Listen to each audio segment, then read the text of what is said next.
신앙생활 하면서 서원에 대한 이야기를 많이 듣습니다. 일반적으로 보통 하나님 앞에 서원한 것은 취소하거나 파기할 수 없다. 반드시 지키지 않으면 벌 받을지도 모른다. 이런 생각을 늘 하고 있죠. 서원을 어기면 뭔가 큰일이 날 것 같은 그런 느낌을 갖고 있습니다. 물론 서원은 하나님 앞에 하는 약속이라 목숨 걸고 지켜야 될 가치가 있습니다만 그 전에 이 서원이라는 게 우리 신앙에 왜 중요한 내용이 되고 이 서원의 본질이 뭔지 그리고 참된 서원의 사람이 되기를 원하시는 이 하나님의 마음을 좀 읽을 필요가 있다는 것입니다. 오늘 본문 30장 전체가 서원에 대한 이야기인데 잠깐 이렇게 좀 가장 중요한 두 가지를 좀 정리를 하자면 2절에 보니까 사람이 여호와께 서원하였거나 이 첫 번째 서원, 그 다음에 결심하고 서약하였으면, 그 다음에 서약이라는 말이 나옵니다. 사전상의 의미에 별 차이는 없습니다만 오늘 이 성경적으로 봤을 때 이 서원과 서약 합쳐서 이제 서원인데 두 가지 맹세와 약속을 할 수 있다라는 거예요. 기본적으로 이 서원이라는 것은 어떤 그 공격적인 약속, 쉽게 말해서 내가 뭘 하겠다라는 그런 하나님 앞에 약속을 말해요. 그 다음에 서약은 우리가 갖고 있는 성경에는 결심하고 서약하였으면 이렇게 돼 있지만 그 예전 걸 개역 한글을 보면 이 결심이란 단어를 마음을 제어하고 서약한다 이렇게 되어 있습니다. 다시 말해서 서원이라는 건 하려고 하는 것을 약속하는 거고 서약이라는 것은 안 하려고 하는 겁니다. 서원은 공격적인 거고 서약은 방어적인 거죠. 내가 안 하려고 하면 안 되는데 이건 절대 안 해야겠다라고 하는 거. 그래서 이제 하려고 하는 약속과 안 하려고 하는 약속 이 두 가지를 합쳐서 크게는 서원이라고 하고 오늘 이 성경에는 서원이나 서약 이렇게 개념으로 좀 나눴습니다. 근데 뭐 나눠도 같은 의미죠. 전부 다 하나님 앞에 어떻든지 간에 하나님 앞에 한 약속이더라는 것입니다. 뭐 대표적으로 이 신뢰가 다니엘을 통해서 알 수 있습니다. 다니엘은 바벨론 포로기에 두 가지 약속을 하나님 앞에 하지 않습니까? 뜻을 정하여 일종의 서원이죠. 자, 하겠다는 게 무엇입니까? 예루살렘을 향하여 꼬박 3번 기도하겠다. 어떤 경우가 있다 할지라도 그건 하겠다는 약속이고 왕의 진미와 포도주를 내가 안 먹겠다. 이건 안 하겠다는 약속이고 그래서 하나의 서원의 대표적인 샘플로 이 다니엘을 생각하면 이해가 될 수 있을 거라는 것입니다. 물론 하나님과 약속인지라 함부로 취소할 수 있는 건 아닙니다. 그게 전제입니다. 그래서 서원에 대해서는 레위기서나 다른 성경에도 다루고 있습니다만 오늘 이 민수기에서는 특별히 어디에 대한 언급이 많냐면 서원을 했지만 이것이 무효화될 수 있는 예외 규정에 대하여 논하고 있습니다. 그리고 그것은 특별히 여자에 대하여 그 항목들이 적용되고 있는 거죠. 기본은 취소할 수 없습니다. 그러나 예외 규정도 있다. 특히 여자에 대해서는 그 예외 규정이 한 3가지 정도 있는데 예를 들면 4절에서 5절까지 여러분이 읽은 내용을 다 이해했다 치고 제가 정리만 해드리면 이런 겁니다. 그 여자가 있는데 어려서 결혼 안 하고 아직 아버지와 같이 살 때 근데 서원을 했어요. 근데 아버지가 그걸 허락 안 하고 너 그거 안 돼 이러면 서원을 했다 할지라도 취소하거나 무효가 될 수 있다는 것입니다. 또 어떤 경우냐면 두 번째로 이제 이 여자가 결혼했어요. 남편과 같이 살죠. 6절에서 8절 혹시 또 남편을 맞을 때 서원이나 결심한 서약을 만약에 경솔하게 얘기했다면 가만히 들어보니까 남편이 안 될 것 같아요. 그래서 그거 안 돼 하지 마 이랬어요. 그러면 이 서원도 역시 기본은 지켜야 되는 게 서원이지만 무효로 할 수 있다 이겁니다. 또 세 번째는 어떤 경우냐면 과부, 남편이 이제 없거나 이혼녀 이런 경우에는 다른 주인이 없죠. 영향을 미칠 수 있는 관계가 없습니다. 그러니까 이거는 서원하면 무조건 지켜라. 지금 이 얘기를 오늘 성경에서 계속 하고 있습니다. 쉽게 말해서 이 여자들은 하나님과의 그 독대하는 차원에서의 약속 말고 아버지도 있을 수 있고 남편도 있을 수 있는데 그런 경우에는 그 아버지와 남편이 서원의 유효성을 결정하는 기준이 될 수 있다. 그런 말입니다. 더군다나 남편과 아버지 둘 다 서원에 대하여 왈가왈부하려면 책임감 있는 그런 자세가 돼야 된다라는 것도 언급해서 얘기하고 있죠. 예를 들면 15절에 그러나 그의 남편이 들은 지 얼마 후에 이때 그 얼마 후라는 말은 지체한다는 뜻이 이 부인의 서원 이렇게 하겠어요 이렇게 할 겁니다라고 했는데 그걸 듣고 나서 시간이 한참 지난 뒤에 그거 안 돼 이러지 마라. 그건 책임감 없는 거다. 그래서 이 남편과 아버지에 대한 어떤 그 권면도 동시에 하고 있다는 것입니다. 오늘 이 30장 전체에 나온 서원의 내용이에요. 본문에 설명된 이 내용을 통해서 하나님도 사실은 우리들에게 이 서원의 신앙을 살기를 분명히 원하시죠. 물론 이 서원을 하냐 안 하냐에 따라서 구원의 당락이 갈리는 건 아닙니다만 하나님이 우리들에게 요구하시는 참된 신자로서의 삶은 올바른 서원을 하고 이 서원을 지키는 경건함과 열심들 이것을 분명히 긍정적으로 보고 있고 우리에게 요구하고 있다는 것입니다. 그리고 저도 신앙생활 해보니까 우리는 전부 다 작게 크게 사실 서원하는 인생이죠. 왜냐하면 못났고 약한 부분이 있다 보니까 이 못난과 약함을 하나님 앞에 약속을 통하여 결심하고 다지는 이런 것들이 계속돼야 생명력 있는 신앙의 삶을 살아갈 수 있다는 것입니다. 그래서 오늘 예배를 통해서 여러분이 서원이 뭔가도 아시고 또 서원할 수 있는 믿음도 생기고 서원대로 살려고 하는 실천력도 생기는 그런 시간이 되길 바라고, 또 무엇보다도 참된 서원이 뭔지에 대한 그런 어떤 뜻과 의미를 잘 새기기 바랍니다. 말씀 통해서 두 가지 보겠는데, 서원이라는 게 어떤 거냐. 첫째는 중심의 율법을 정하고 지키는 거, 이게 서원이라는 것입니다. 율법은 바깥에 율법이 있지만 내 중심의 율법이 있죠. 내가 자발적으로 내 안에서 어떤 기준을 세우면 이거 목숨 걸고 지키게 됩니다. 왜냐하면 그건 진짜로 내가 하나님 앞에서 하나님을 향하여 갖고 있는 나의 속마음이기 때문에 그렇다는 겁니다. 그러므로 서원을 그냥 제가 나름대로 다른 개념으로 정리를 한다면 중심의 율법이다, 이렇게 정하면 틀리지 않을 것 같아요. 지금 오늘 30장의 서원의 규정들은 어떤 흐름 속에서 지금 우리에게 소개되고 있냐면, 그 앞에까지 우리 뭐 했습니까? 절기, 제사, 매일 드리는 거, 주일마다 드리는 거, 한 달마다 드리는 거, 매년 절기마다 다 제사 규정들 다루었죠. 그래서 이스라엘이 이 지겹도록 많은 제사를 이래라 저래라 이렇게 지내라 저렇게 지내라 하나님이 다 말씀하신 다음에 오늘 30장에 와서 비로소 서원에 대한 이야기를 합니다. 여러 번 말씀드렸다시피 제사는 제물이 필요하고, 여러분이 제사를 지낸다면 여러분 자신이 제물입니다. 제물은 자기 죽음을 의미하는 거죠. 자기가 죽지 않는 제물은 없어요. 그러므로 신앙생활 하면서 내가 나를 죽이지 않고 내가 스스로 제물이 되지 않고 산다라는 것은 사실은 거짓이죠. 진짜 신앙은 항상 내가 제물이 되는 것입니다. 진짜 예배자는 항상 내가 죽는 인생을 살아가는 거죠. 그러므로 신앙의 삶을 살아간다라는 말과 반대말이 뭐냐 라고 얘기했을 때 한마디로 맘대로 사는 겁니다. 그러니까 맘대로 사는 사람은 신앙생활 안 합니다. 신앙생활 제대로 하는 사람은 절대로 맘대로 안 삽니다. 맘대로 안 산다는 게 뭐예요? 내가 이걸 하고 싶은데 반드시 안 하는 겁니다. 내가 이걸 안 하고 싶은데 반드시 하는 겁니다. 다시 말해서 내가 하고 싶은 것만 하고 내가 안 하고 싶은 건 안 하고 이렇게 살아가는 건 맘대로 사는 거죠. 그러나 서원을 한다는 것은 어떤 겁니까? 아까 말씀드렸다시피 하려고 하는 걸 하고 안 하려고 하는 걸 안 하는 거기 때문에 내가 마음대로 하려고 하는 걸 안 하고 내가 마음대로 안 하려고 하는 걸 하는 겁니다. 이걸 하나님 앞에 약속함으로써 내 마음대로 살지 않고 하나님 뜻 가운데 살겠다는 것을 다짐하는 거죠. 굉장히 생명력이 있는 것이고, 또 우리 모두에게 있어서 반드시 해야만 되는 것이고, 저와 여러분은 지금까지 신앙생활하면서 작든 크든 이런 서원의 관계 속에 사실은 있어 왔다라는 것입니다. 이걸 결단해야 돼요. 하나님 앞에 내 마음대로 살아가는 인생, 그거 안 살겠다라는 증거, 그게 우리가 서원이 있냐 없냐에 따라 달려있다라는 것입니다. 이 서원을 정하고 철저하게 지켜감으로써 하나님 앞에 나를 자꾸만 죽이고 내 안에 내가 죽고 하나님이 다시 살아나게 하는 가장 분명한 증거로서 서원을 실천하는 모습이 있어야 된다라는 것이죠. 저도 개인적으로 여러분도 마찬가지입니다만 작게 크게 서원과 서약의 삶을 살고는 있습니다. 그렇지 않습니까? 인간이 연약하니까 흐트러질 때가 많잖아요.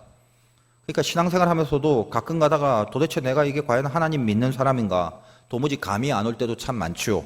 은혜가 떨어지고 죄를 짓고 그러면 도대체 뭐가 다르냐, 뭐가 하나님의 자녀로서 구별되었는가, 이거를 언제 우리가 느끼고 인식하게 됩니까? 예를 들면 세상 사람들과 동일하게 희노애락을 느끼는 경우가 많죠. 세상 사람들이 웃을 때 그 웃는 이유 때문에 나도 웃고, 세상 사람들이 고민할 때 그 고민하는 이유도 동일하게 나와 같기 때문에 나도 그것 때문에 고민하고, 어떻게 보면 티미하게 살다 보니까 긴장 다 풀리고 영적인 정신줄 다 놓고 그러면 차지도 않고 덥지도 않고 세상 사람과 그렇게 다른 게 아니에요. 미지근한 그런 인생이 돼버린다는 것입니다. 그럼 도대체 내가 과연 뭐와 비교하여 세상과 다를까? 나는 어떤 점에서 하나님과 구별된 하나님의 자녀일까? 이걸 언제 검증합니까? 제 경험상 그렇더라고요.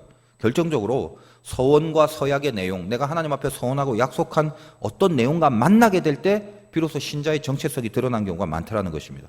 예를 들면 세상과 똑같이 살다 할지라도 티미해서, 근데 갑자기 어느 순간에 가면 이건 안 되지, 이거는 또 해야 되지, 혹은 이건 말아야 되지, 하나님과 약속한 부분을 만나게 되면 이 서원의 능력이 끄집어 올려져서 발휘가 됩니다. 알게 모르게. 그때 우리에게 영적인 에너지에 붙들리는 그런 경험을 하게 된다는 것입니다. 무슨 얘기인가 하면 사소하게 오늘 이 예배도 한번 봅시다. 나름 서원이죠. 여러분 오늘 이 예배 나오기까지, 물론 안 그런 사람도 있겠습니다만 일반적으로는 주일 성수하겠습니다. 그건 약속 많이 하잖아요. 또 하나님 앞에 그게 맞다라고 생각하니까 기도도 하고, 가장 기본적인 신자의 모습이죠. 근데 오늘 이 예배 나오기 전에 이것도 하나의 서원인데, 하나님과 약속인데 대단한 결심을 하거나 엄청난 은혜를 받고 그래서 여기 오는 건 아니잖아요. 우리 일주일 동안 잘 사는 사람도 있겠지만 조금 희미하게 사는 사람도 있겠고, 죄를 지은 사람도 있겠고, 마음도 심란한 사람도 있겠고, 그러다 보니까 주일날 어디 좀 놀러 가고 싶은데 기타 등등 그러고 있다가 주일이 되니까 내가 하나님과 약속한 시간과 사건 속에 만나게 되니까 자기를 통제하는 동기가 안에서 부여해서 오늘은 어디 놀러 가는 거 아니라 주일날 예배 드리러 가야 돼. 사실 이런 식으로 생각을 하고 오지 않습니까? 이제 일반적 논리가 그렇다는 거예요. 그것처럼 평소에는 뭔가 이 세상과 다를 거 없는 한심함에 있다가 어떤 결정적인 순간에 내 안에 하나님과 약속한 것이 발휘되는 순간 나는 세상 사람이 아니라 하나님의 자녀라는 구별됨을 스스로 느끼고 그 구별됨을 하나님 앞에 증명하는 것입니다. 그런 모습으로 서원은 굉장히 중요한 생명력이 있는 기준이라는 거죠. 오늘도 이 자리가 여러분에게 그 서원의 가치가 있으려면 당연히 마음 중심에서 율법이 돼야 돼요. 다시 말해서 그냥 의식 없이 나오거나 남 따라 나오거나 마지못해 나오거나 이런 게 아니라 하나님 앞에 자발적인 약속의 실천을 결단하고 나와서 이 예배 가운데 있다면 서원을 건강하고 제대로 잘 이행하는 모습이겠죠. 중심에 내 마음대로 사는 게 아니라 하나님 앞에서 나를 죽이려는 자발적인 중심, 그것이 있어야 이 예배의 자리도 서원의 자리가 되고, 근데 그 중심이 없이 그냥 막연하게 이 자리에 왔다면 서원이긴 할진 몰라도 가치가 많이 약해진 모습이지 않겠습니까? 우리가 늘 알고 있는 게 하나님이 중심을 보신다 늘 이야기를 합니다. 그 중심의 율법, 내 안에 내가 자발적으로 정한 하나님을 진심으로 믿고 사랑하여 세운 율법. 율법이라는 건 지켜야 된다는 강제성의 의미로서 율법입니다. 내가 내 중심에서 내가 스스로 정한, 그래서 강제적으로 어떻게든 지키려고 하는 기준, 그게 서원이라는 거죠. 그러니까 겉으로 보여지는 율법은 이렇게 중심과 상관없이 이렇게 지낼 수 있잖아요. 외식적인 율법들. 근데 중심의 율법은 항상 진짜기 때문에 내 안에서 나온 거기 때문에 처절하게 내가 그것과 싸우는 싸움의 과정이 있고 나를 이렇게 꺾어서 지켜내는 그런 진심들이 있다는 것입니다. 신앙생활 한다는 건 바로 그런 거죠. 여러분이 마음 중심의 율법이 있어야 돼요. 신자로서 살아간다는 건. 마음대로 산다는 건 마음 중심의 율법이 없어요. 내 멋대로 살겠다는데 나를 제어하고 통제하는 장치가 하나도 없는데 그 마음대로 사는 거죠. 근데 중심의 율법이 있다는 건 남이 뭐라고 하든 누가 뭐라든 내가 하나님과의 사이에서 진짜 나를 지킬 수 있는 어떤 기준, 이 약속은 반드시 있어야 된다라고 어떻게 붙잡고 있는 그게 있어야 된다는 것입니다. 다 있으시죠? 그리고 그것을 지켜냄으로써 내가 하나님을 믿는 자녀고 하나님을 사랑하는 자녀라는 걸 보이는 게 신앙입니다. 내가 말로 하나님 믿는다, 하나님 사랑해요. 그 뭐 어떤 걸로 보일래? 뭐 헌금 많이 내드릴게요. 뭐 기도에 많이 나갈게요. 이런 겁니까? 그렇지 않죠. 하나님의 뜻대로 나를 살아갈 수 있는 내 마음 중심에 율법이 있냐 없냐 이걸 보면 판단이 된다는 거예요. 마음대로 살지 않고 뭔가가 있는 거라는 거예요. 저는 그래요. 예수 믿는 사람 보면서 어떻게 하나님을 믿고 산다면서 자기 통제, 자기 절제, 자기 죽음의 내용이 하나도 없이 편안하게 살 수 있는지 그런 생각을 하게 됩니다. 그리고 하나님을 바라보면서 내 속에서 나를 닥달하는 어떤 기준이 있는 게 아니라 오랫동안 신앙생활 하다 보니까 이게 하나님과 상관없는 쓸데없는 맹세, 쓸데없는 약속, 뭐 쓸데없다기보다도 하나님 중심이 아니라 그냥 겉으로 보여지는 외식하는 식의 모습으로 많이 흘러가게 마련입니다. 사람이. 대표적으로 바리새인 같은 경우. 그래서 예수님은 마태복음 5장 33절 이하에 맹세를 아예 하지 말라고 그랬어요. 그래서 우리 보통 이 문구만 갖고 성경에 보면 맹세하지 말래 이렇게 우리가 인용을 하는데 사실은 맹세하지 말라는 게 어떤 율법이 아니라 그 말씀을 하신 주님의 근본적 심정을 좀 알아야 되겠죠. 이 말씀이 어디서 나오냐면 바리새인들을 향한 예수님의 질책 중에 하나입니다. 자, 의도가 뭐예요? 바리새인들은 나름대로 율법을 지킨대요. 마음 중심의 율법을 갖고 있어야 되는데 이 하나님과 상관없는 겉으로의 율법만 있었다는 거죠. 그래서 표현이 이럽니다. 나는 늘 서서 기도하고. 바리새인들. 왜 서서 기도해요? 나 기도하는 거 보라는 거죠. 평소에 하나님과의 깊은 관계를 맺지 않으면서 내 포지션이 이 정도니 되니까, 나 교회에서 직분이 이 정도니까 자, 내 기도하는 거 좀 봐요. 그거요. 나는 서서 기도합니다. 그리고 나는 이 세리와 같이 않아요. 나는 거룩해요. 그래서 뭐 1회에 2번씩 금식하고요. 헌금 꼬박꼬박 내드리고요. 나 같은 사람이 어디 있어요? 이렇게 하나님 앞에 약속을 다 지키는 사람입니다. 그 말이죠. 그러니까 그 모습이 역겨워서 주님이 바리새인들에게 니네는 아예 그냥 맹세 자체도 하지 마. 그런 지금 얘기를 하는 거예요. 그래서 어떻게 표현하냐면 마태복음 5장 33절에 옛사람에게 말한 바 헛맹세를 하지 말고 네 맹세한 것을 주께 지키라 하였다는 걸 너희가 들었으나 소원한 거는 반드시 지켜라는 말 너희 들었지? 그런데 내가 얘기한다. 나는 너희에게 이르노니 도무지 맹세하지 마라. 그러니까 아예 그냥 니네 같은 그런 식의 소원은 가치도 없으니까 아예 맹세 자체를 안 하는 게 낫다. 이런 얘기. 하늘로도 하지 말라. 이는 하나님의 보좌임이요. 땅으로도 하지 말라. 이는 하나님의 발등상임이요. 예루살렘으로도 하지 말라. 이는 큰 임금의 성임이요.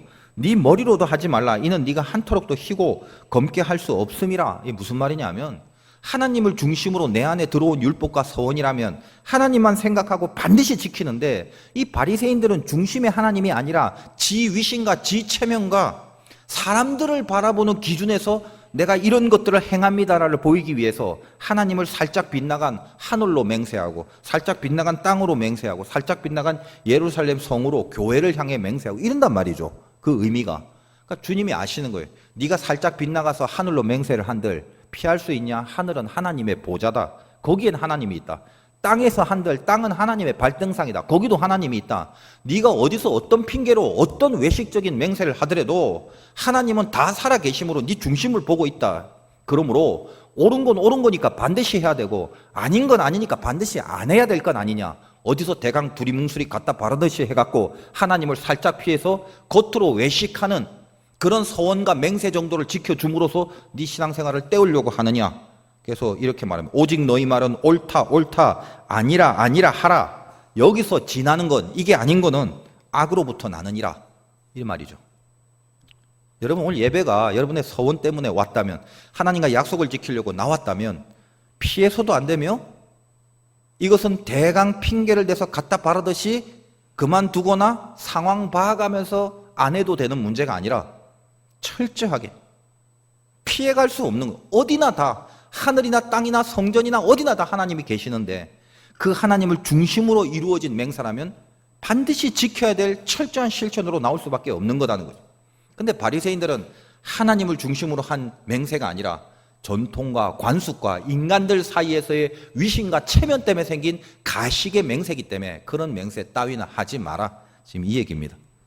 뭐 지금 이 말씀드리는 얘기가 무슨 얘기인지 잘 몰라도 뭐 상관없어요. 한번 넘어가 봅시다.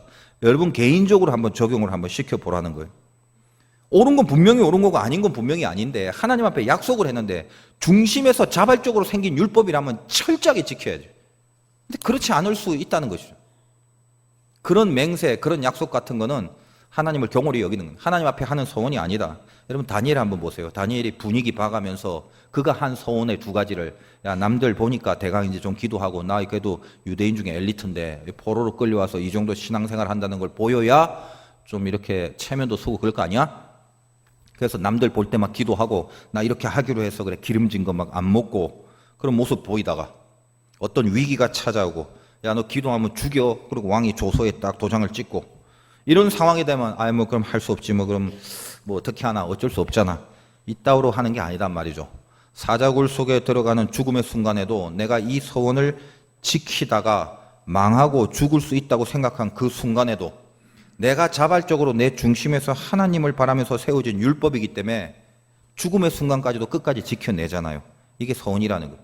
내가 죽음의 순간까지도 서원을 지켜내므로 하나님과의 약속을 지켜내는 거고 하나님과의 약속을 지켜냄으로써 내가 죽고 하나님을 세우는 거예요. 하나님이 세워진 인생인데 어떻게 감히 사자 따위가 건들 수 있겠습니까? 오늘 이 서원에서 여자들에 대한 이야기를 했죠. 컨트롤의 대상이 있습니다. 여자는 남편이나 아버지. 그럼 서원이 무효도 가능하죠. 아버지나 혹은 남편의 영향을 받은 거죠. 그런 건 무효가 가능하다는 것입니다.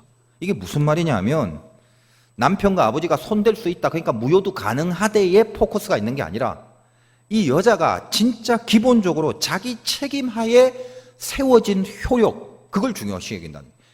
남의 영향을 받고 타의적이거나 아니면 남한테 어떤 상처나 피해를 주는 그런 것이 아니라 내가 하나님과의 사이에서 자발적인 중심으로 하나님을 생각하고 세워진 서원이 그것만이 효력이 있다. 지금 이 말에 중점적인 설명의 요지가 있는 것입니다. 과부나 이혼녀는 반드시 지킨다고 오늘 성경 본문에 있잖아요. 그거 왜 그래요? 과부나 이혼녀는 남들에 의하여 타의적인 게 될 수 없는 혼자가 하나님과의 사이에서 할 수 있는 거기 때문에 그건 목숨 걸고 지키라는 것입니다. 다시 말해서 어떤 겁니까? 누군가나 다른 사람이나 하나님 중심 말고 다른 어떤 이유로 될 수 있는 서원들, 이런 거는 참된 의미에서의 중심 자발적인 서원이 아니기 때문에 서원으로서의 100%의 의미가 없다. 그러므로 너희들이 서원을 하려면 하나님과 나 사이에 서서 진짜 내 중심에서 하나님과 나를 바라보고 정말 하나님을 믿고 사랑하는 마음으로 약속을 하고 중심의 율법을 딱 정한다면 이거는 철저한 서원이고 철저하게 지켜야 되는 하나님을 경외롭게 하는 우리 신앙의 모습이다. 그 얘기를 지금 이렇게 쭉 하는 것입니다. 쉽게 제가 예를 한번 들어볼게요. 예전에 제가 기도원에서 한 20살 때쯤 어렸을 때죠. 그 금식 기도원에서 이제 금식을 하면서 알게 된 부부 집사님이 있어요. 남자 집사님이 소세지 공장을 하는데 여러 가지로 좀 힘이 들었는지 기도를 하러 왔대요. 근데 그 기도원의 원장이 그 집사를 이제 기도를 하면서 그 공장 때려치우고 목사가 돼야 된다고 그랬대요. 그래서 나이 50이 넘어서 소세지 공장 때려치우고 목사가 되었다고 제가 서원을 했습니다. 그러더라고. 당시 저는 이제 어렸을 때인데 그걸 이제 저하고 얘기하면서 제가 그 어린 나이에도 이해가 안 되는 거예요. 아니 그 맛있는 소세지를 안 만들고 도대체 왜 지금 와서 목사가 되려고 하나.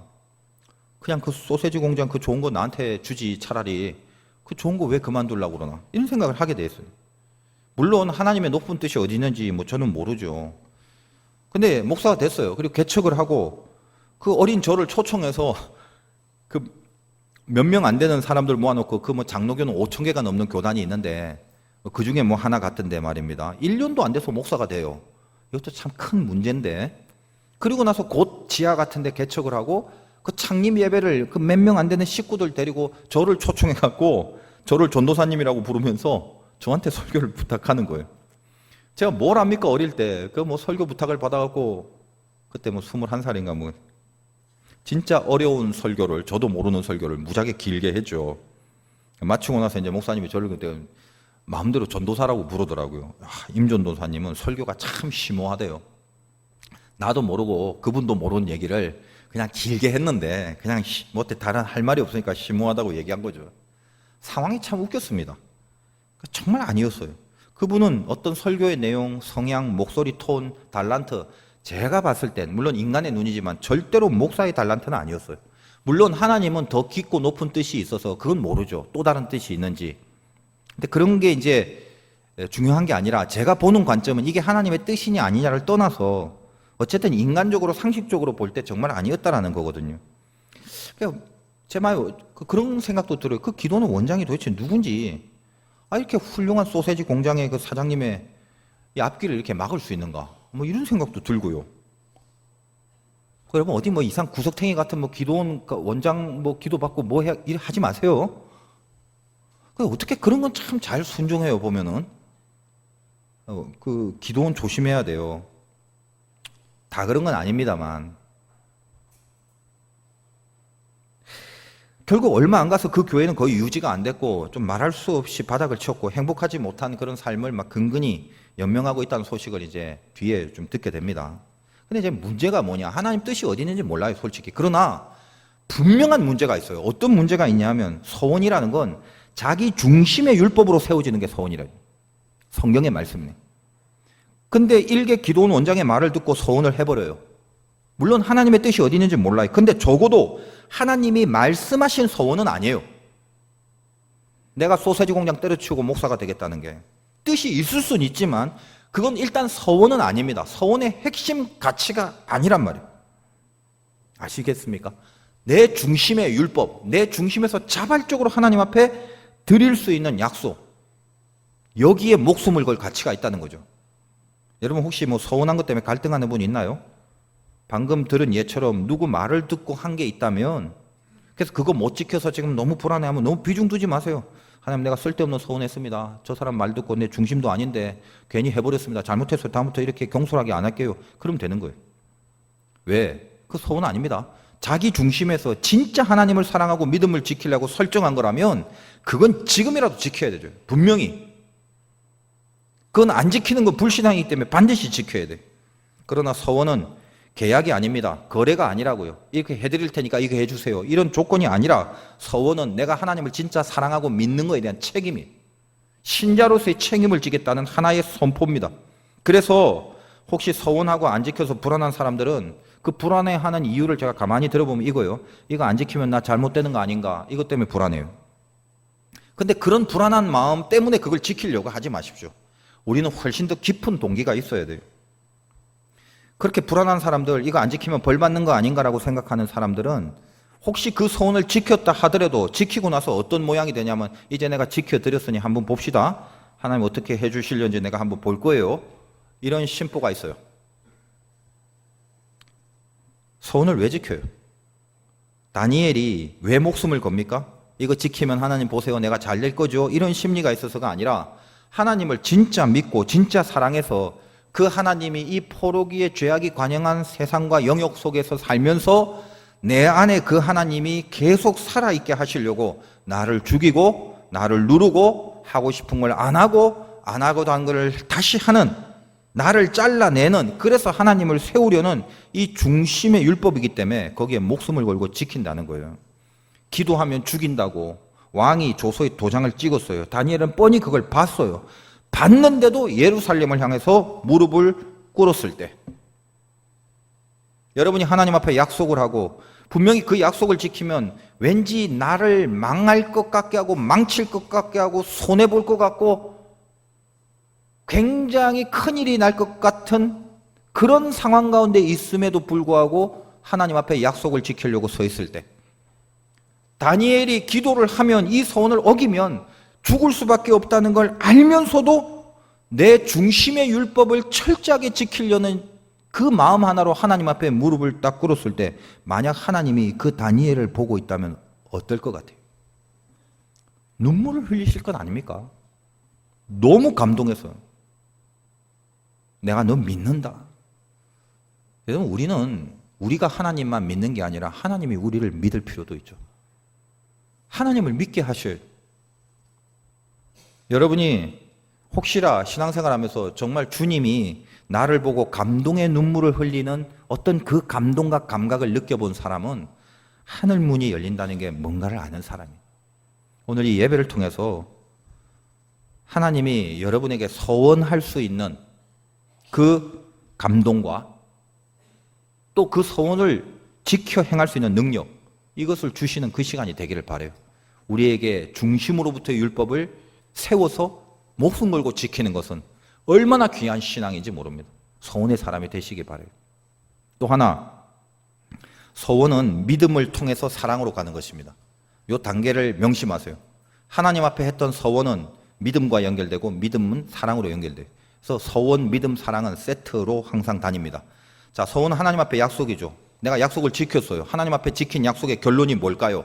잘 되고 복을 받습니다. 이것도 물론 맞아요. 근데 더 중요한 건 하나님을 깊이 사랑하게 되는 것입니다.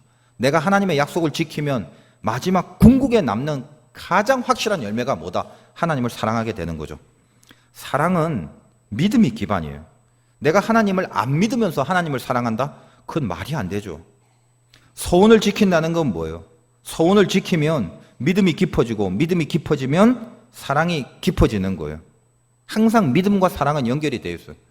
여러분 살면서 인간끼리도 믿음이 없는데 사랑한다, 그건 사랑이 아니라 불륜이라고 그래요. 그때부터는 믿음이 중요합니다. 고린도서의 사랑은 언제나 오래 참고, 제가 주례할 때마다 이 이야기를 해서 우리 화두교회 성도님들은 다 알죠. 사랑은 하고 첫 번째 정의가 오래 참는다, 페이션트랍니다. 근데 이건 어떤 말이에요? 명사로서 환자, 병자죠. 근데 환자, 병자의 공통점이 뭐예요? 어딘지 모르겠지만 다 다를 수는 있지만 아픔이라는 걸 갖고 있어요, 환자들은. 그러므로 사랑은 아픔과 동반되는 거예요. 자기가 아프지 않고 남을 사랑한다, 이런 사랑은 없다는 거예요. 근데 우리가 하나님을 사랑을 했죠. 그러니까 내 아픔이 있어야 돼요, 하나님을 사랑하려면. 하나님도 마찬가지죠. 왜냐하면 사랑은 하나님 단어이기 때문에 하나님이 먼저 우리에게 샘플을 주셨어요. 하나님이 우리를 사랑한대요. 하나님이 우리를 사랑하기 위하여 하나님도 감수해야 될 아픔이 있어요. 어떤 아픔입니까? 당신의 독생자를 희생으로 죽이는 아픔. 그 아픔까지도 감수하신 그 사랑, 이것이 우리를 사랑한 하나님의 사랑이란 말이에요. 여러분이 거룩한 결단을 하고 그걸 지키는데 성공하려면 대강 편하게 성공할 수 있는 케이스는 하나도 없습니다. 하나님 앞에 맹세하고 서원한 것을 이루는데, 지키는데 성공하려면 아픔이 필요해. 아픔이 없이 어떻게 성공할 수 있어요? 해봤잖아요. 편하게 이루어지지 않습니다. 편하게 승리 못합니다. 편하게 성공 못합니다. 편하게 약속 못 이룹니다. 아픔을 극복해야 돼요. 그래서 사랑을 이루는 데까지 가야 돼요. 그러면 아픔을 극복할 수 있는 절대 불가의 필요사항이 하나 있단 말이에요. 그게 뭐냐? 이거 하나가 있어야 돼요. 믿음이다, 믿음. 오로지 믿음만이 사랑을 이루기 위하여, 서원을 행하기 위하여 나에게 다가오는 통증과 아픔을 이길 수 있는 능력이에요. 오직 믿음 하나입니다. 믿음이 있어야 아픔을 극복하고 사랑까지 갑니다. 그러므로 우리가 온전한 믿음은 없을지라도 항상 아픔을 이기려면 아픔보다는 조금 더 큰 믿음이 우리에게 필요해요. 이 아픔보다 조금 더 큰 믿음을 지키기 위하여 우리는 기도하고 예배드리고 말씀에 붙잡히고 별의별 노력과 분발을 다해야 된다는 것입니다. 쉽게 이야기하기 위해서 예를 들면 알코올 중독자가 있다고 칩시다. 서원해서요. 하나님 이대로 못 삽니다. 술 끊을게요. 마약 중독자 마약 끊을게요. 담배 중독자 담배 끊을게요. 쉬워요 그게? 편안하게? 한 방에? 그런 간증들이 있습니다만 저는 그렇게 보진 않아요. 아픔이 있어요. 어느 순간 아픔이 동반돼요. 견딜 수 없는 금단 현상이 나타날 거 아닙니까? 마약 끊는 게 쉽나요? 인간이라는 게 얼마나 의지박약자들입니까? 그깟 오락 하나 끊지 못하는 거. 그게 인간이에요. 여러분 보세요. 건강 위해서 다이어트 하겠다? 그깟 음식 하나 줄이는 것도 큰 아픔이 있죠. 참아야지 하면서 보는 순간 우걱우걱 와국와국 그러면서 나 왜 이러지 하면서 또 우걱우걱 그렇게 먹는 게 우리란 말이죠. 디립다 찌는데도 계속 먹죠. 이 작은 것 하나 끊으려고 해도 나에게는 아픔이 동반됩니다. 근데 깊은 중독을 끊는다는 거는 아픔을 감수하지 않고서는 절대로 승리하지 못합니다. 그 맹세는 아픔을 염두에 둬야 돼요. 어떤 서약이든지 간에 이루려면 아픔을 항상 전제로 해야 된다는 것입니다. 그럼 어떻게 해야지 그 아픔을 이기고 넘어설 수 있냐? 하나밖에 없다는 말이에요. 믿음이에요. 믿음. 어떤 일을 거룩한 결단으로 이렇게 실행하려면 이제 통증이 밀려옵니다. 그때 내가 하나님을 확실하고 철저하게 믿는 믿음이 있으면 넘어가고 없으면 무너져요. 바로 무너집니다. 우리는 하나님 사랑하라고 그랬죠. 그리고 사람을 사랑하라, 이웃을 사랑하라. 이게 우리에게 내린 최고의 계명이죠. 일단은. 그러니까 사랑이란 열매 없이 우리가 무슨 짓을 하든 내 소원이 하늘을 찌를 듯한 거룩하고 숭고한 거랄지라도 그 소원의 마지막 열매가 사랑이라는 열매로 드러나지 않으면 울리는 꽹과리와 같습니다. 그래서 예를 들면 이 아픔이란 얘기를 하면서도 아픔은 믿음으로 극복한다는 얘기를 지금 하면서도 한번 생각해 봅시다. 이웃을 사랑해야 된다. 근데 우리는 사람에게 증오를 느끼고 분노를 느낍니다. 이거 죄입니다. 증오와 분노를 느끼지 마. 사람, 이웃, 그 사랑해. 근데 그걸 사랑으로 바꾸는 건 제 경지에서 봤을 때 목회 경험상 불가능입니다. 수많은 사람들이 자기를 위하여 금식을 할 수는 있어도 사람을 사랑하는 일은 참 안 됩니다. 근데 적어도 주님이 나를 사랑하는 것처럼 증오와 미움이 되는 그 대상을 사랑할 수는 없어요. 그런데 적어도 죄는 짓지 말아야 되겠죠. 죄를 짓지 않으려면 죄된 마음을 품지 말아야 되죠. 그래서 미워하는 사람에게 저주나 욕이나 비난이나 증오심이나 살의심, 죽이고 싶다는 마음, 적개심, 그런 감정들을 없애야 됩니다. 그런 마음이 있으면 죄니까요. 근데 잘 생각하세요. 왜 사람에게 증오가 있고 왜 사람을 향하여 분노가 있고 미움이 있냐? 핵심이 뭐냐? 그 대상 자체가 마음에 안 들거나 객관적으로 그 사람이 뭔가 틀려먹은 구석이 많다는데 내 증오의 이유가 있는 게 아니에요. 어떤 게 핵심입니까? 그 사람이 나에게 주는 영향력 때문에, 그 사람과 나의 관계 때문에, 그 사람 때문에 내 인생이 망칠 것 같다라는 판단이 들어서거든요. 그 사람 자체의 잘못된 것보다는 그 잘못됨을 통하여 나와 관계되어 있기 때문에 내 인생은 망했다라는 불안 때문에 그래요. 그래서 미움과 증오가 더 크단 말이에요. 여러분 보세요. 뉴스에 나오는 흉측한 범죄자들 보면 아이고 저런 게 있어 합니다. 근데 이상하게도 그 흉측한 범죄자들을 향한 증오보다 지금 같이 살고 같이 직장에서 일하고 한 교회에서 같이 신앙생활하는 내 주변에 나와 관계한 사람들을 향한 증오가 더 크기 마련입니다. 왜 그래요? 나와 깊은 관련이 있는 사람들이기 때문에 훨씬 더 나에 대한 생각을 많이 하게 된단 말이에요. 괜히 저거 만나서 이렇게 됐다. 괜히 저 사람하고 일하면서 내 인생이 이렇게 됐다. 비전이 안 보인다. 망했다. 기타 등등. 근데 이걸 품으라고 하죠. 그 마음을 버려라. 분노와 적개심과 증오와 미움들을 다 버려라. 그러니까 내 안에서 올라오는 것을 하나님의 뜻 가운데 약속을 지키려고 하면 이 사람들은 품으려고 하면 뭐가 와요? 통증이 오죠. 통증이.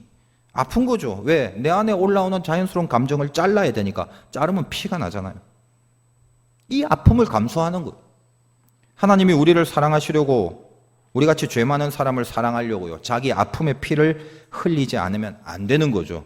그게 십자가예요. 우리도 그 길을 간다면 이 아픔을 감내할 수 있는 믿음이 필요하다는 것입니다. 믿음이 뭔지 아십니까? 왜 믿음이 필요한지 알아요? 왜 우리의 아픔을 극복하는데 믿음이 사용되는 줄 아십니까? 믿음은요, 간단해요. 내 운명을 붙들고 있는 분이 하나님이라는 걸 아는 거예요. 그 사람 때문에 여러분 인생 망하지 않습니다. 명심하세요. 그때 그 일, 그 사건, 여러분이 몸담고 있는 뭐 그 직장, 그런 것들, 그 주변에 있는 일과 사람들 때문에 여러분의 운명이 좌지우지 되지 않는단 말이에요. 여러분의 운명은 하나님 손에 있어요. 누굴 만나도 상관없어요. 어떤 자리에 던져둬도 상관없어요. 철저하게 하나님과 나 사이에 하나님을 붙잡으면 그분이 사망의 음침한 골짜기라도 길을 이끄시는 분이란 말이에요. 이 확신이 있습니까? 이 믿음이 있을 때 나에게 다가오는 아픔을 넘어설 수 있는 능력이 나오는 거예요. 이 믿음이 있을 때 증오와 분노를 이길 수가 있어요. 이 믿음이 있을 때 어려운 고난 앞에서 쓰러지거나 좌절하지 않습니다. 그래서 서원은 믿음을 통해서 사랑으로 가는 거예요.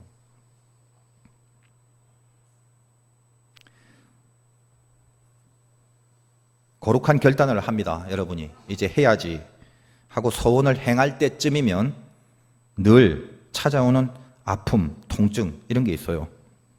이러다 망하는 게 아니야. 혹은 내가 이거 결단하고 이 맹세 지키면서 혹시 이게 과연 옳은 방법일까? 깊은 손해가 있는 게 아닐까? 쓸데없는 짓 하는 거 아닌가? 뭐 이러면서. 그래서 사람이 이렇게 아프기 시작하면 본능적으로 치료하려고 하는 심리가 생기는데 이 치료는 믿음이란 방법 말고 이 치료할 때 믿음 외에 다른 방법을 통해서 아픔을 자꾸 감싸려면요, 그릇된 발상들이 생기게 마련입니다. 그러므로 서원을 했다면요, 오직 하나밖에 없어요. 불타는 믿음이 있어야 돼요. 불타는 믿음으로 서원을 이루어야 된다는 것입니다. 그래서 그 서원을 이루고 나면 하나님을 사랑하게 되고, 하나님을 사랑하면 또 사람을 사랑하고 내 상황을 사랑하는 열매로 드러나게 된다는 거예요. 제 얘기를 해서 좀 죄송합니다만, 뭐 여러분하고는 이제 친하니까 시골에서 목회할 때 이제 깊은 기도를 했다는 말을 제가 좀 했죠. 근데 그 중에 많은 부분 회개를 했는데, 회개하니까 마음이 충만해서 이제 감사가 따라오더라고요. 막 주체할 수 없는 감사가 생기더라고요. 문득 이제 시골에서 이제 목회하면서 얼마 안 되는 교인들 앞에서 설교를 하는데, 설교는 나오지만 속으로 깊은 감사, 나 같은 사람이 하나님의 말씀을 대언하는 자리에 하나님이 세워주셨다는 게 몸둘 바를 모를 감사로 충만해졌어요. 그러니까 설교를 하면서 속으로 자꾸 이제 눈물이 나오는 거죠. 그때는 이제 기도를 많이 하다 보니까 그런 깊은 감동이 있어서 좋았던 시간 같아요. 그때 제가 이제 기도하면서 서원 중에 하나가, 저도 뭐 많은 서원과 서약들이 있지 않습니까? 너무 감사하니까 하나님, 내가 이렇게 세워주신 것이 너무 감사해요. 어디에 가서 무슨 설교를 하더라도 대가와 사례를 받지 않겠다라는 그런 원칙을 맹세를 했습니다. 뭐 제가 이제 말씀드린 적이 있잖아요. 뭐 그때는 이제 시골에서 목회하다 보니까 어디 다른 데 가서 설교할 기회도 별로 없고, 뭐 불러준 데도 없고요. 근데 그 소원이 있고 나서 그 다음에 바로 어떤 그 먼 지방의 수련회에 제가 그 강사로 초빙을 받았어요. 근데 그 당시 이제 크레도스라는 아주 오래된 차량인데 기름값이 무지 들거든요. 그 차가 오래되다 보니까 그 톨비까지 이렇게 치면 긴 거리를 가는데 왕복 10만 원은 좋게 드는 거예요. 근데 뭐 시골 목회하면서 돈이 어디 있어요? 근데 고속도로를 달리다가 경비가 걱정이 되는 거예요. 설교를 하러 가면서. 그 문득 무슨 생각을 하게 되냐면, 이거 혹시 내가 사례비 안 받으면 경비 충당도 못 하는데, 아시겠어요? 아픔이 오는 거죠, 아픔이. 그러니까 무슨 생각을 하게 됩니까? 그러면 하나님도 이해하시겠지. 그 혹시 사례비 주면 그 중에 요 기름값은 빼고 기름값은 받을까 하는 마음이 들더라고요. 내 형편 아시는 주님 이해하시겠지. 그래서 머리로 계산하고 있는데 문득 깊은 곳에서 마음으로 주님이 이렇게 말씀을 딱 하시는 거예요. 네 믿음이 고작 그 정도지. 그 막 뭉클한 기운이 복받쳐 오르는데, 여러분 사람이 없을 때는요, 돈만 원도 없을 때가 있어요. 이해하세요? 그러면 힘든단 말이에요. 시골 목회 현실도 힘들지만 내가 그것 때문에 이런 생각을 하고 있는 자신이 갑자기 너무 초라해지고 네 믿음이 고작 그 정도지란 말이 너무 깊이 찔리는 거예요. 그래서 가다가 갓길에 차를 세우고 하염없이 눈물을 흘리고 회개를 했어요. 도대체 넌 뭘 믿고 사는 목사냐? 뭐 서러워서 콧물도 나고 막 그래요.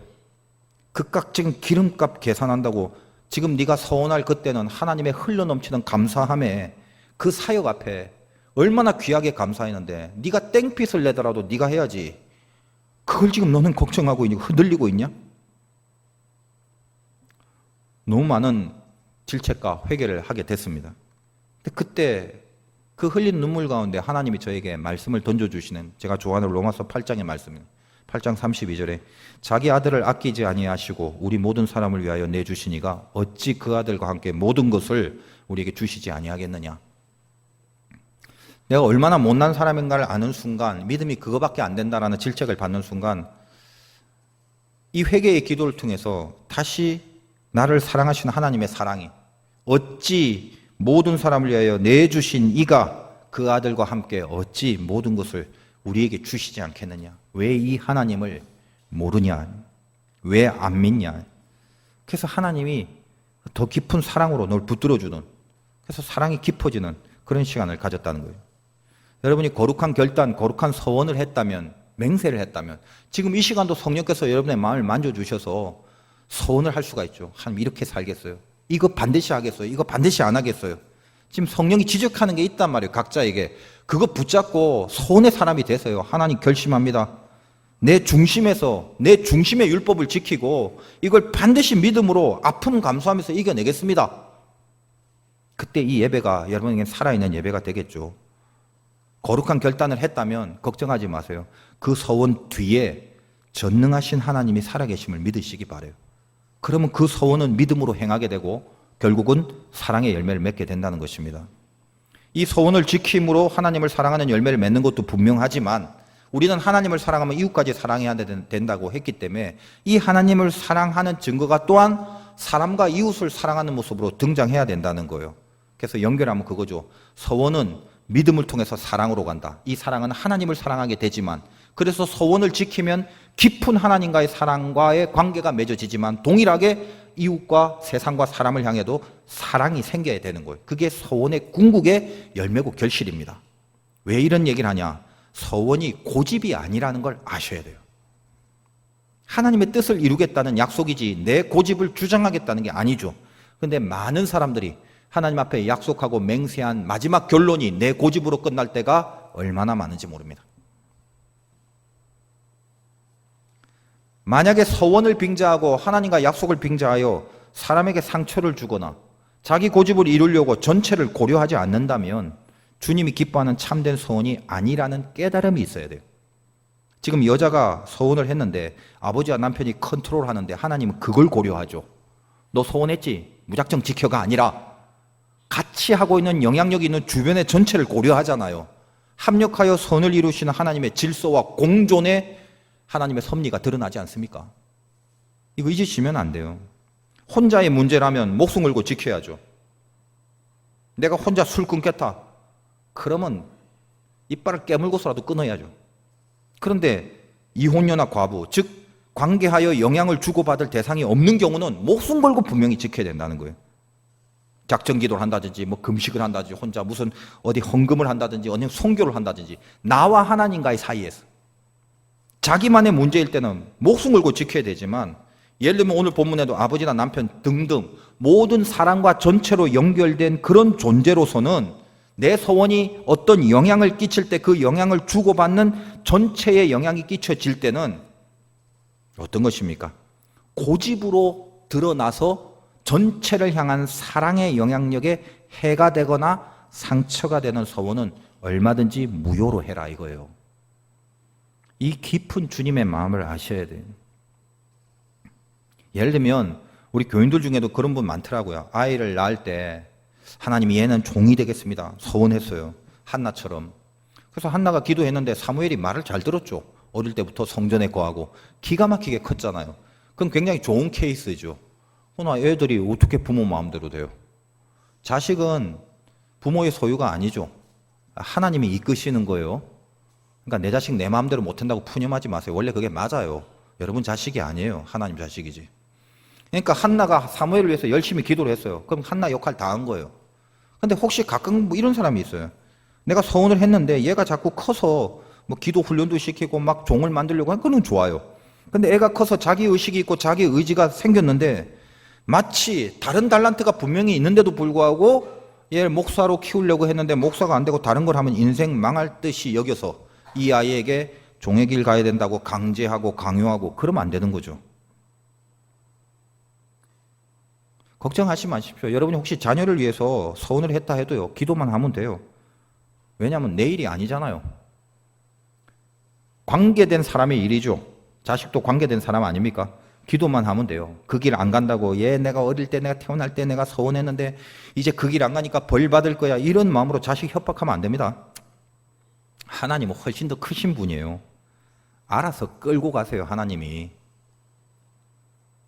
그 서원 때문에 자식과 불화가 생기고 가정의 의견이 갈라져 다툼이 일어나고 열매가 사랑이 없는데 그거는 서원의 궁극적인 의도와 거리가 먼 것입니다.